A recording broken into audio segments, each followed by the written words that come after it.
Acclamons le Seigneur, prenons place. Bon dimanche. Bon dimanche. Soyez les bienvenus à la boulangerie céleste. Nous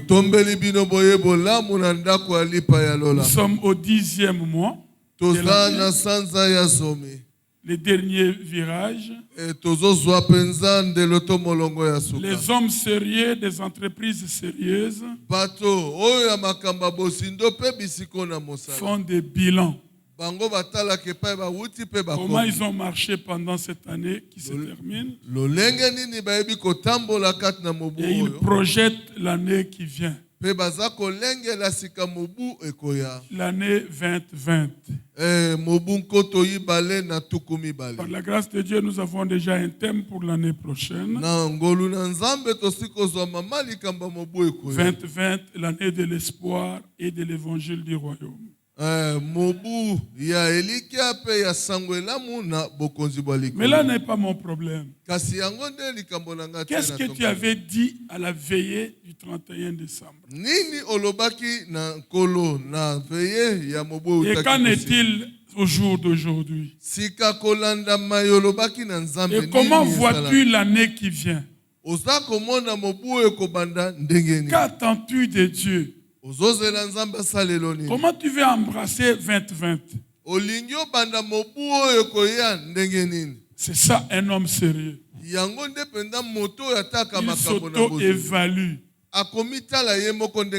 Si je suis marié, dans mon mariage, comment j'ai marché? Si je suis ministre de Dieu, dans mon ministère, comment j'ai marché? Si je suis étudiant ou professeur, comment j'ai marché dans les points de vue académiques? Quelles sont les erreurs que j'ai commises? Et comment dois-je les corriger?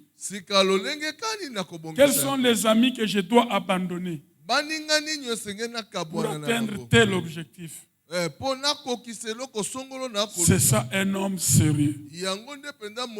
Et pendant ce mois d'octobre, l'Église, dans son calendrier prophétique, a préparé de vous entretenir autour de la nouvelle alliance. Nous avons été bénis le mois passé. Pensez à vos pensées et à vos rêves. Et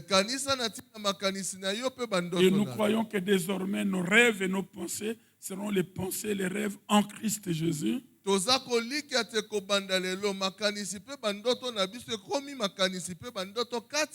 Sous la guidance du Saint-Esprit.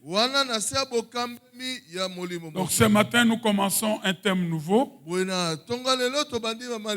La nouvelle alliance. Et les sous-thèmes ou les sujets de mon message. Je ne sais pas si vous allez l'accepter. Mais ça vient de moi. Et nous allons les découvrir ensemble. Dieu en prison. Ou Dieu lié. Dieu en prison. Dans la nouvelle alliance, Dieu n'est plus libre. Il est un prisonnier. Et c'est ce que nous allons démontrer ce matin. Nous vous proposons quelques portions de l'Écriture. Hébreux 8, versets 7 à 13. Hébreux 10, 16 à 23. Jérémie 31, 31 à 34. 2 Corinthiens 3, 3 à 6. Hébreux 9, 13 à 17. Et enfin Luc 22, 20. Cela va aller ensemble avec la table du Seigneur. Et aujourd'hui, nous voulons comprendre à cause de la nouvelle alliance que nous ne prenons pas le pain et le vin, mais nous prenons la nouvelle alliance. Nous buvons la coupe de la nouvelle alliance. Comme on dirait de quelqu'un ou de quelqu'un qui ndumba melango ya kumela. Tokanda ezalaka ya kumela melango kumela.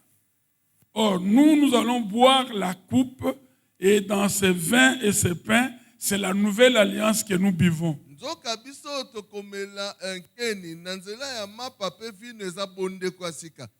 ce que nous allons expliquer par rapport à la nouvelle alliance.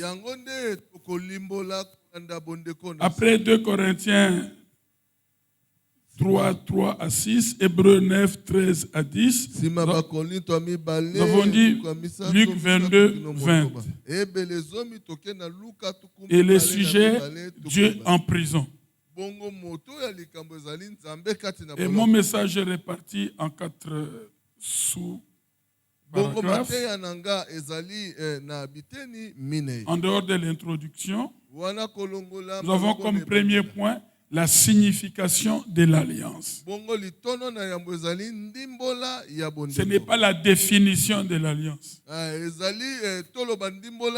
La signification de l'alliance. Deuxième point, le contenu de la nouvelle alliance. Qu'est-ce que nous buvons quand nous prenons la coupe? Qu'est-ce qui est dans la nouvelle alliance? Et le contenu de la nouvelle alliance a 3 petites parties. Donc ABC. Troisième point de notre intervention. La sûreté de la nouvelle alliance. Elle est sûre. La sûreté de la nouvelle alliance.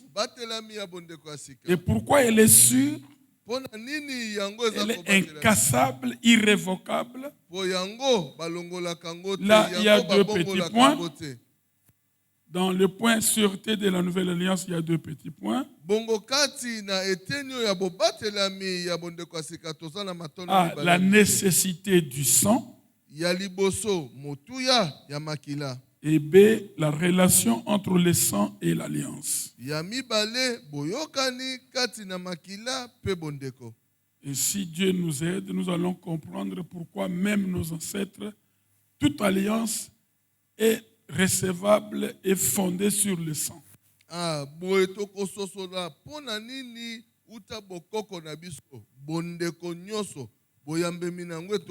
Les poules, les chèvres qu'on demande, dans les mariages, dans les différentes cérémonies, même sans qu'on nous l'explique, nous devons savoir que là, il y a une base, il y a une alliance. Enfin,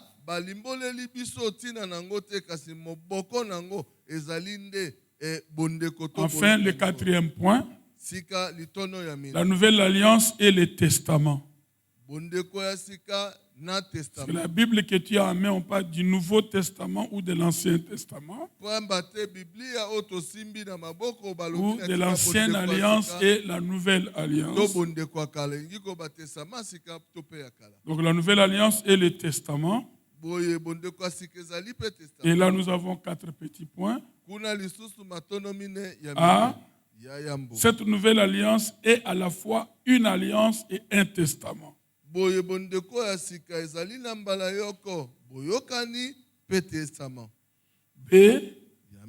le Seigneur Jésus comme testateur.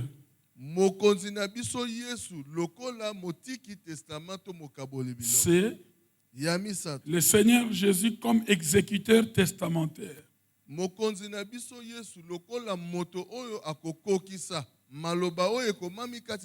C'est lui le testateur et c'est lui l'exécuteur. Yende motiki biloko, motiki mokanda kokabola biloko, ye moko penda kokabola biloko ango kolanda testament. Et enfin, de l'efficacité du testament. Ya mine makoki tope nguya oyo evandi kati na testament. Nous allons lire Hébreux 7, 8, pardon. Totangi ebele buku ya Sambo, Versets 7 à 13. Talatala Sambo kino zomi na misa. En effet, si la première alliance avait été sans défaut, il n'aurait pas été question de la remplacer par une seconde. Car c'est avec l'expression d'un blâme que le Seigneur dit à Israël: voici les jours viennent, dit le Seigneur, où je ferai avec la maison d'Israël et la maison de Juda une alliance nouvelle. Non comme l'alliance que j'ai traitée avec leur père, le jour où je les saisis par la main pour les faire sortir du pays d'Égypte. Car ils n'ont pas persévéré dans mon alliance. Et moi aussi, je ne me suis pas soucié d'eux, dit le Seigneur. Mais voici l'alliance que je ferai avec la maison d'Israël. Après ce jour-là, dit le Seigneur, je mettrai mes lois dans leur esprit. Je les écrirai dans leur cœur et je serai leur Dieu et ils seront mon peuple. Aucun d'eux n'enseignera plus son concitoyen, ni aucun son frère, en disant: connais le Seigneur, car tous me connaîtront, depuis les plus petits jusqu'au plus grand d'entre eux. Parce que je pardonnerai leurs iniquités et que je ne me souviendrai plus de leurs péchés. En disant une alliance nouvelle, il a déclaré la première ancienne. Or, ce qui est ancien, ce qui a vieilli, est prêt de disparaître. Hébreux 10, 16 à 23. Voici l'alliance que je ferai avec eux après ce jour-là, dit le Seigneur. Je mettrai mes lois dans leur cœur. On nous a enseigné la fois passée que le cœur, c'est la pensée. Je reprends. Je mettrai mes lois dans leur cœur et je les écrirai dans leur esprit. Il ajoute: et je ne me souviendrai plus de leurs péchés ni de leur iniquité. Or, là où il y a pardon de péché, il n'y a plus d'offrande pour les péchés.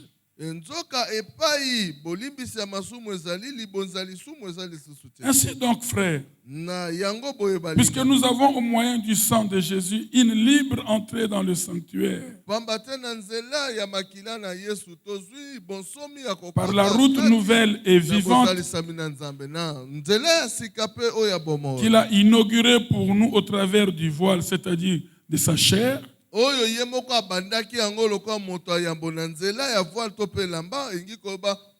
Et puisque nous avons un souverain sacrificateur établi sur la maison de Dieu,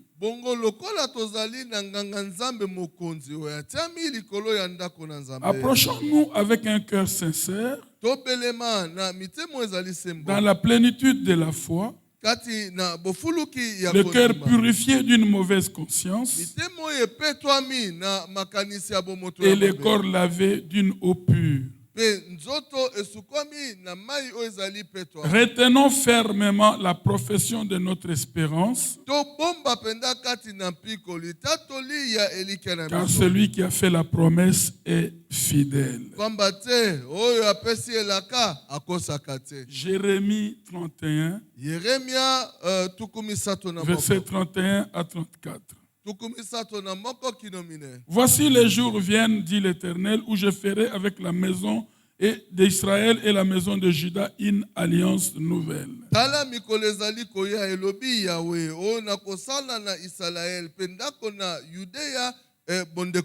Non comme l'alliance que j'ai traitée avec leur père, le jour où je les saisis par la main pour les faire sortir du pays d'Égypte, alliance qu'ils ont violée, quoique je fusse leur maître, dit l'Éternel. Mais voici l'alliance que je ferai avec la maison d'Israël. Après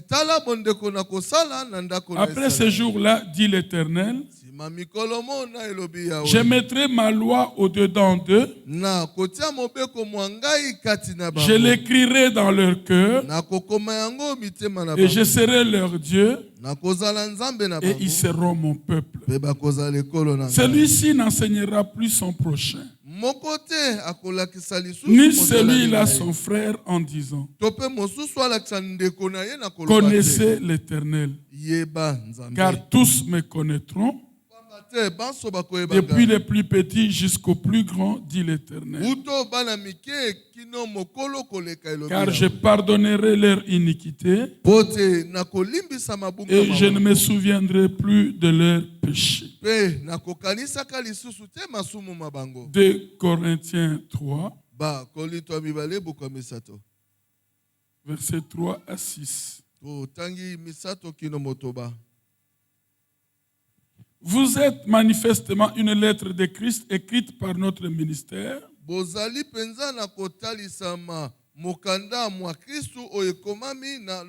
non avec de l'encre, mais avec l'esprit du Dieu vivant, non sur des tables de pierre, mais sur des tables de chair sur le cœur. Cette assurance-là, nous l'avons par Christ auprès de Dieu. Ce n'est pas à dire que nous soyons par nous-mêmes capables de concevoir quelque chose comme venant de nous-mêmes.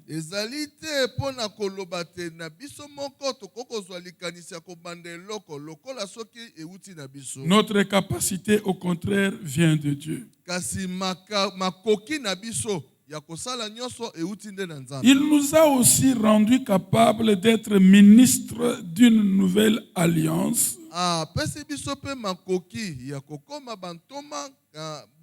non de la lettre, mais de l'esprit. Car la lettre tue, mais l'esprit vivifie. Tout ministre de Dieu de la nouvelle alliance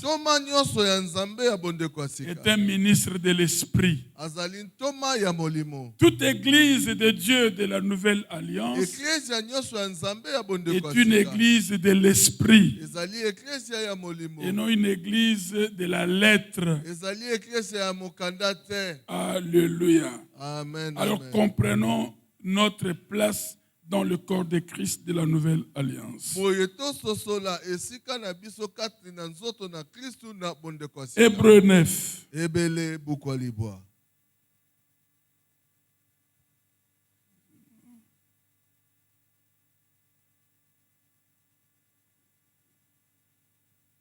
Hébreux 9. Le verset 13 à 17. Car si le sang de taureau et de bouc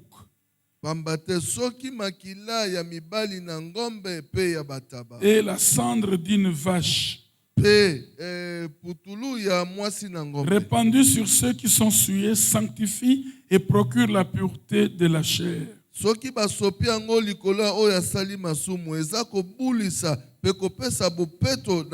combien plus le sang de Christ qui, par un esprit éternel, s'est offert lui-même sans tache à Dieu,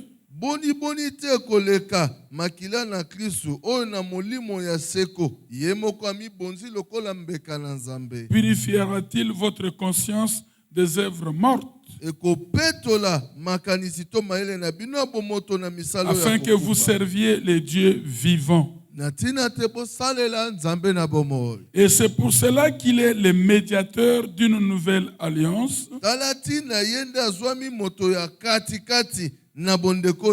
afin que la mort étant intervenue pour le rachat des transgressions commises sous la première alliance,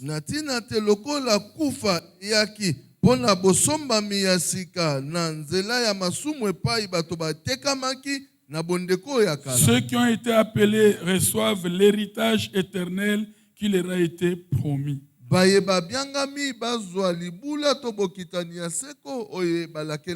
là où il y a un testament, il est nécessaire que la mort du testateur soit constatée.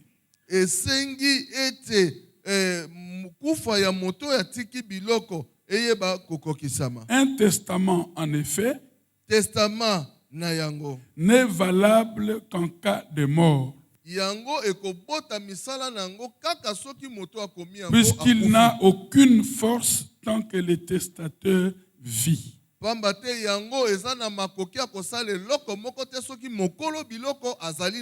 Enfin, Luc 22, verset 20. Il prit de même la coupe après le souper et la leur donnant en disant: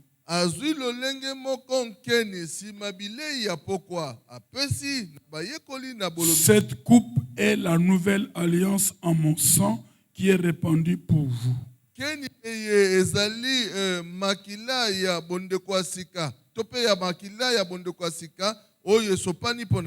Donc la coupe est la nouvelle alliance. Nous buvons la nouvelle alliance quand nous prenons la Sainte Seine. Nous ne buvons pas le vin. Bien que c'est le vin que nous avons devant nous, spirituellement c'est la nouvelle alliance que nous buvons. Nous buvons le contenu de la nouvelle alliance. Nous buvons le contenu du testament que Jésus nous a laissé. Alléluia. Amen. Dieu en prison. Dis à ton voisin, Dieu en prison. Aujourd'hui, nous allons arrêter Dieu et nous allons l'emprisonner. Ou c'est lui-même qui s'est déjà emprisonné. Alléluia. Amen. Personne ne peut l'emprisonner, mais lui-même s'est mis en prison pour toi et pour moi. Je commence cet enseignement par déclarer une chose vraie. La foi ne demande jamais de preuves. Car tout ce que Dieu dit, il le fait. Donc la foi ne demande pas de preuves. Ce que Dieu dit, il le fait. Alors pourquoi nous avons un enseignement sur la nouvelle alliance? Parce que la nouvelle alliance est la base de toute vie spirituelle. Nos péchés peuvent être pardonnés et notre conscience peut être en paix parce que nous avons la nouvelle alliance.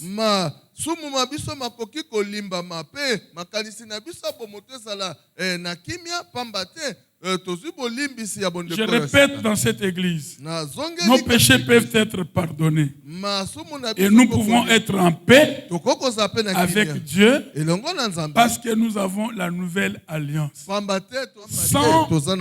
Sans la nouvelle alliance, nous n'aurions pas l'assurance du pardon de nos péchés.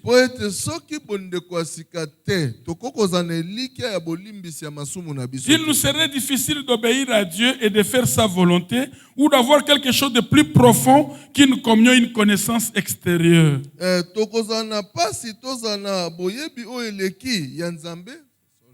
Alléluia. Amen. Donc si nous n'avons pas la nouvelle alliance, nous connaîtrons Dieu de façon superficielle.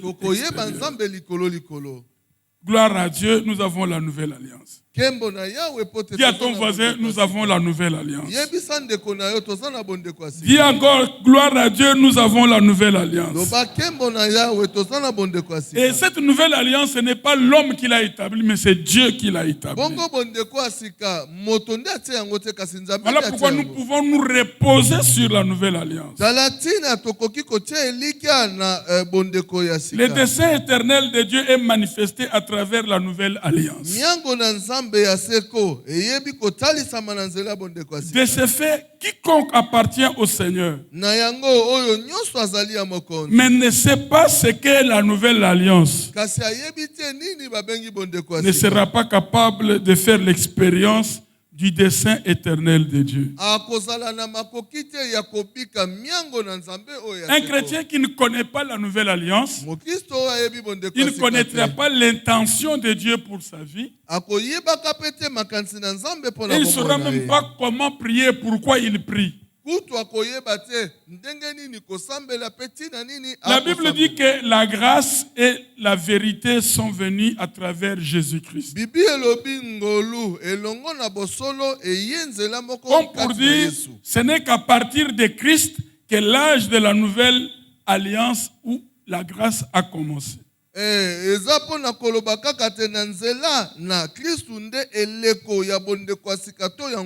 au travers de la grâce et la nouvelle alliance que nous connaissons les desseins de l'Éternel.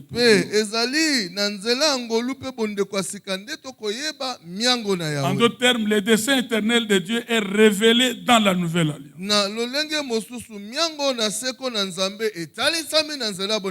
Il nous faut donc connaître la nouvelle alliance. Car c'est uniquement de cette façon que les desseins éternels de Dieu s'accompliront en nous. Dis à ton voisin, pasteur Asiliki n'a été. Azoteya. Alors, yeba nouvelle alliance. Alléluia. Yeba nouvelle alliance. Ba église eza ebele, mateya pe eza ebele, mais vandi samande na église. Yeba nouvelle alliance. Sinon kosalaka nde buzoba. Alléluia. Kosalaka nde buzoba ebele soko yebi nouvelle alliance. Connais la nouvelle alliance. Aide-moi à dire encore à quelqu'un, connais la nouvelle alliance. Sans connaître la nouvelle alliance, nous ne pouvons pas toucher le centre du salut. Le Seigneur traite son église selon les principes de la nouvelle alliance. Le Seigneur conduit son église sous les principes de la nouvelle alliance. Le Seigneur désire que l'église traite et négocie avec lui selon l'alliance.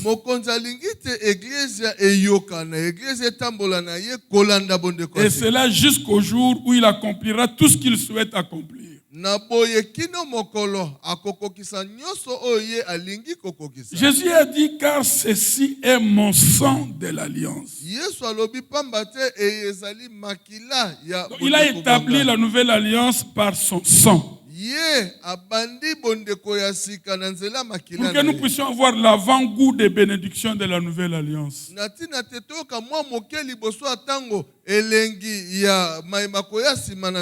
Car Dieu n'est pas un homme pour mentir, ni fils de l'homme pour avoir dû repentir. Ce qu'il a dit, ne le fera-t-il pas? Ce qu'il a déclaré, ne le maintiendrait-il pas? Nous avons dit en ce qui concerne les rêves que Dieu ne peut pas te faire rêver quelque chose qui ne va pas accomplir. Il ne peut pas se moquer de toi.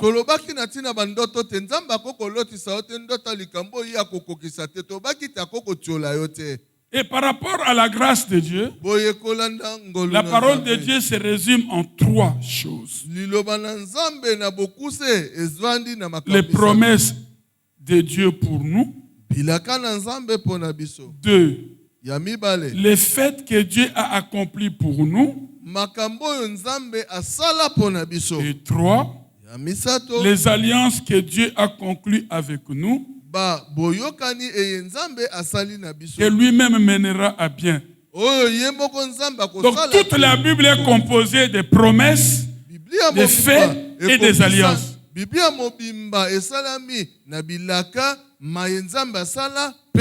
Or, les faits de Dieu sont différents des alliances de Dieu et les alliances sont différentes des promesses de Dieu.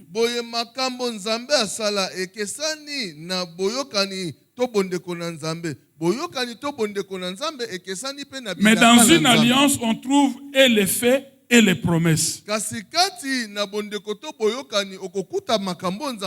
promesse de Dieu, c'est quoi? C'est une parole énoncée par Dieu avant que la chose n'arrive. Tandis que le fait est une parole que Dieu donne après que la chose ait été accomplie. Nous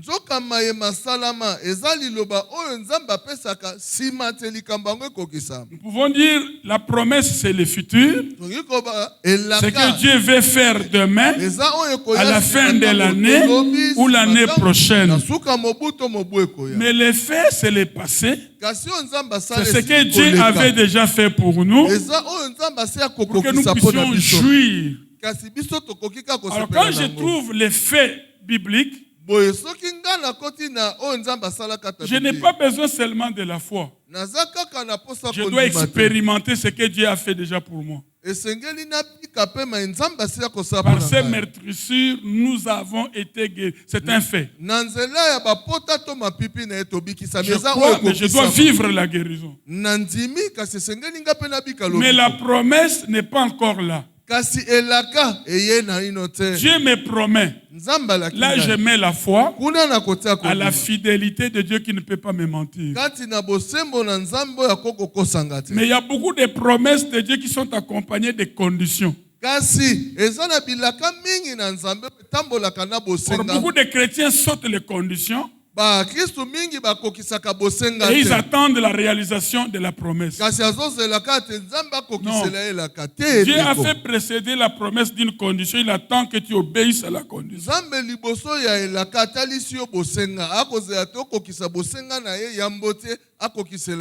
Alléluia. Amen. Mais dans une alliance, on peut trouver à la fois les faits de Dieu et les promesses de Dieu.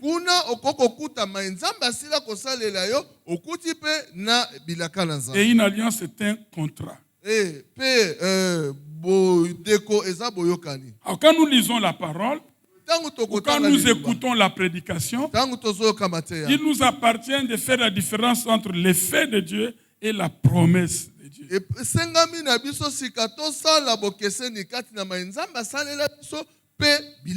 De savoir s'il s'agit d'une promesse ou d'un fait. Et si la promesse s'accompagne d'une condition, il faut remplir la condition avant que la promesse soit accomplie. Là, j'aurai l'assurance que ce que j'ai demandé à Dieu, je l'obtiendrai. Alléluia. Amen. À ce moment-là, ma foi va s'élever. Et je saurai que Dieu a entendu ma prière. Là, je vais me verser à le louer. Parce que je sais que la chose que je lui ai demandé, je l'ai déjà obtenue. Même si je ne l'ai pas encore en main. Alléluia. Amen. Amen. Alléluia. Amen.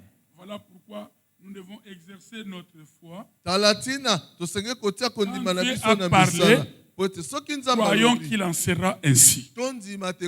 C'est ça la foi absolue. Malgré ce qui se passe tout autour de nous, malgré ce que nous voyons, croyons que c'est déjà fait. Un homme de foi dit merci à Dieu pour la bénédiction, quand bien même il est encore dans la pauvreté.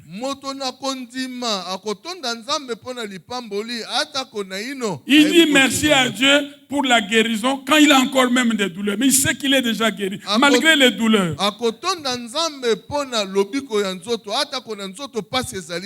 Alors pourquoi notre foi doit être sûre? Parce que chaque promesse de Dieu a 4 choses qu'il faut retenir. La justice de Dieu, la sainteté de Dieu, la grâce de Dieu et la vérité de Dieu. Voilà les 4 pieds de la table de la promesse de Dieu. Je dis la justice de Dieu, la sainteté de Dieu, la grâce de Dieu et la vérité de Dieu me rendent tellement fou que le contraire de ce que Dieu m'a dit ne peut pas entrer dans ma tête.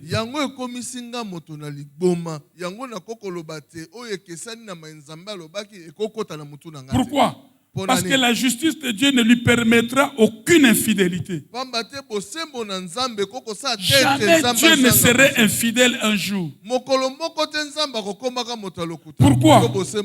Parce que la sainteté de Dieu ne lui permettra aucune tromperie.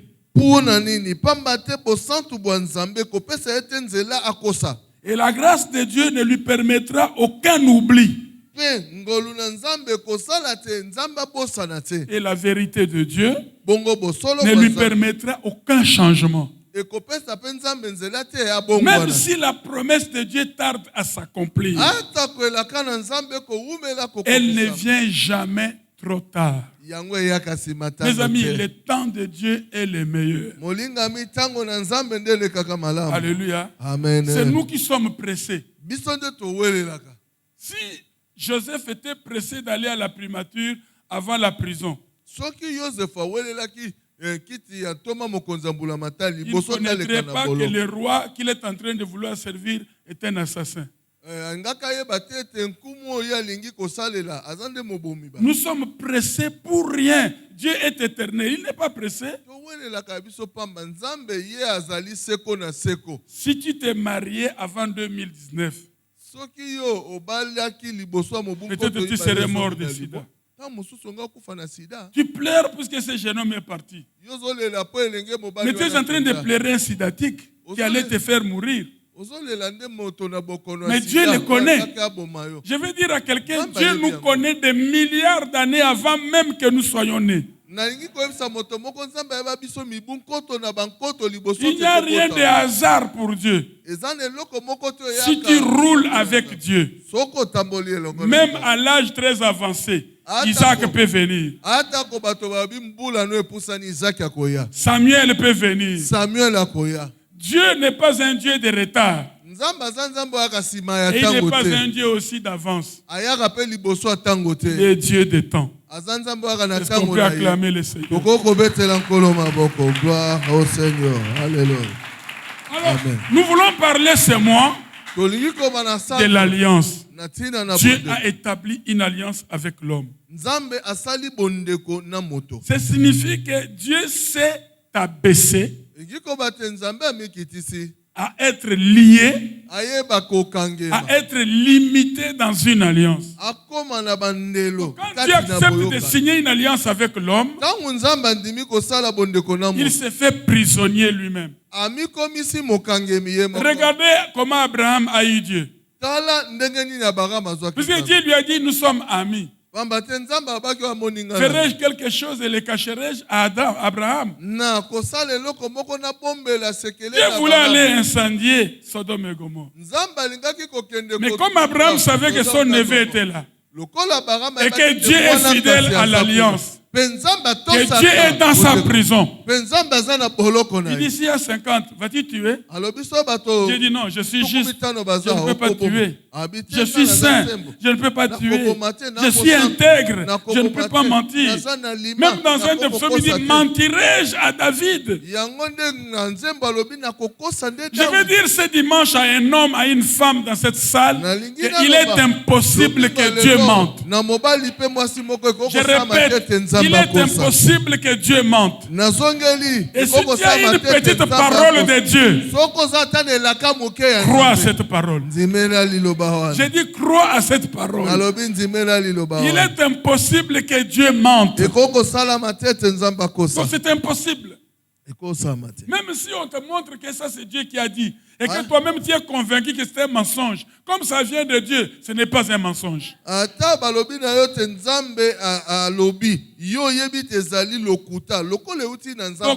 L'alliance que nous voulons voir ce mois signifie que Dieu est limité, lié. Il ne peut pas faire autre chose que ce qui est dans l'alliance. Et si Dieu est disposé à perdre la liberté par l'alliance, c'est pour que nous obtenions par cette alliance ce qu'il a prévu de nous donner. Le Dieu Tout-Puissant, illimité, créateur du visible et de l'invisible, il s'est abaissé au point d'établir une alliance avec l'homme. Donc Dieu accepte d'être en prison à cause de toi. Il suffit que tu connaisses pour lui dire, Seigneur, tu n'es pas un homme pour mentir. Par tel prophète, tu m'avais dit que je me marie. Où est le mariage? C'est comme un petit enfant. Papa sort. L'enfant collé à papa. Papa dit, laisse-moi partir, je vais te ramener les bonbons. La première chose quand le petit garçon verra le papa au retour, il ne va pas le saluer. Il dit, papa, au moni, aux alukuta. Et si tu as commis l'imprudence de ne pas avoir les bonbons en poche, tu seras honteux. Que le petit enfant, quand il va te dire ça, il ne tient pas compte de qui est avec toi, si ce sont des visiteurs de marque. Il va te rappeler tout simplement ta promesse et te faire voir que tu es un menteur.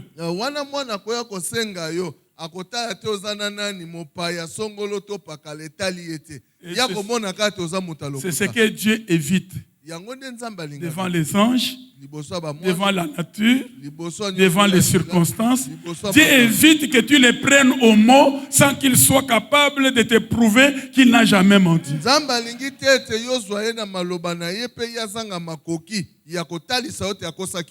Alléluia. Alors c'est moi ici. Nous n'allons pas avoir honte ni pitié de Dieu. Puisqu'il ne nous reste que 2 mois. Seigneur, tu m'avais dit, tu m'avais promis. Il ne faut pas chanter seulement pour chanter.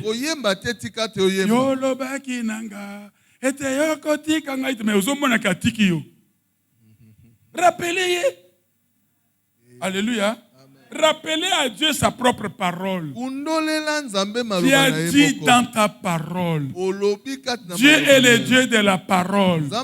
Dieu et la parole, ils sont un. Prenez Dieu au mot. Première partie de mon message, la signification d'une alliance. C'est quoi une alliance? Pour que tu pries selon l'alliance. Je t'ai déjà présenté à mon introduction que tu es fils de l'alliance. Que tu es fille de l'alliance. Un fils, une fille de l'alliance, c'est un héritier. On ne se moque pas de lui sans être désillusionné. Ce qu'on a mon alliance. À partir de l'entourage immédiat. Donc, est-ce que vous comprenez? Mais à éviter qu'on a mon alliance. Parce que quand tu es un fils de l'alliance, on a mon promesse, on a mon bilaka. Est-ce que vous comprenez? Même si je n'ai rien en poche et que j'ai 2 promesses de Dieu, je suis multimilliardaire. Est-ce que mon alliance est là? Est-ce que prince Yanzamba est là? Est-ce que princesse Yanzamba est là? Est-ce que héritier Yanzamba est là? Un héritier ne commence pas la vie à 0. Et un héritier ne travaille pas pour les salaires. Il travaille pour l'héritage. Alors, c'est quoi l'alliance? Quelle est la signification d'une alliance? Retenons qu'une alliance parle à la fois de fidélité et de la loi. En ce qui concerne une alliance, il n'est question ni de préférence ni de grâce. Une alliance doit être respectée selon les critères de fidélité, de justice et de la légalité. En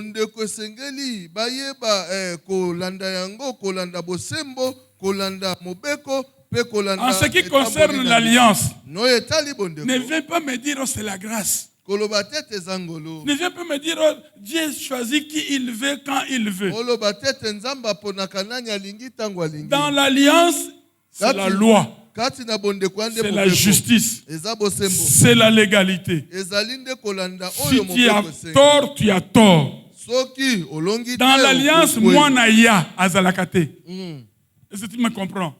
Voilà pourquoi le lot n'a habité. Ce n'est pas que tu seras impoli.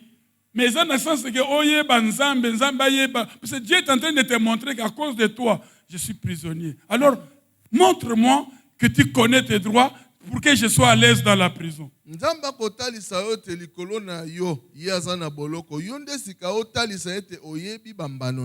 dit l'alliance est basée sur la légalité, sur la fidélité et sur la justice et non sur la grâce. Si je conclue une alliance avec mon frère, nous nous entendons. Toi tu feras ceci, moi je ferai ceci. Ok, ok. Signons. Est-ce que nous sommes là? Amen. Bon, peut-être comme vous êtes des Congolais, pour que vous compreniez bien, c'est l'alliance des... Vous connaissez vos histoires là. C'est ça que vous connaissez. Or, ce sont des fausses alliances. Alors, dans l'alliance telle que j'ai dit à Richard, tu me donnes ta montre. Moi, je te donne mon micro.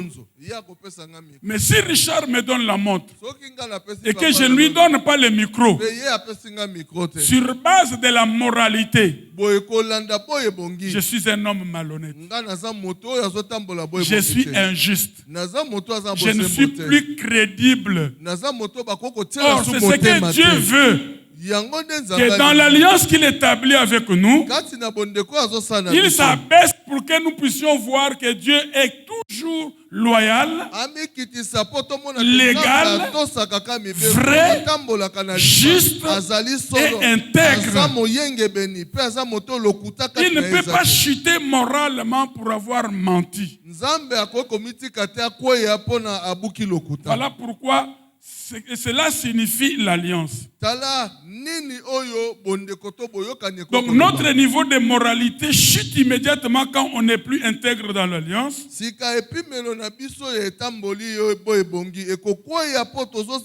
la rupture d'une alliance est punissable par la loi. Parce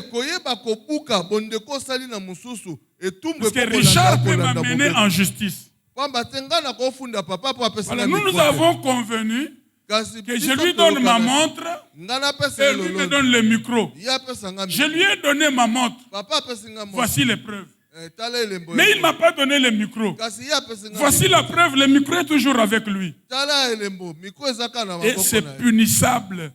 Voilà pourquoi les familles entières sont des esclaves à cause des alliances des ancêtres. Est-ce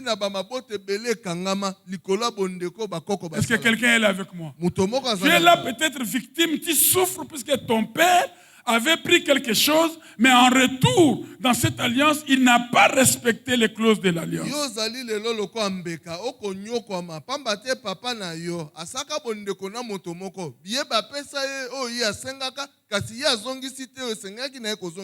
Alors, à partir de cet exemple, nous voulons montrer que, en établissant une alliance avec l'homme, Dieu s'est placé dans une situation de restriction. Il est devenu prisonnier. À l'origine, Dieu pouvait traiter l'homme comme bon lui semblait. Il pouvait les traiter avec grâce ou non. Il pouvait les sauver ou non. Si Dieu n'avait pas établi d'alliance avec l'homme, il aurait pu faire comme bon lui semblait en toute liberté. S'il avait envie d'agir selon sa préférence, il aurait pu le faire. S'il avait voulu ne rien faire, rien ne l'aurait obligé à faire quoi que ce soit.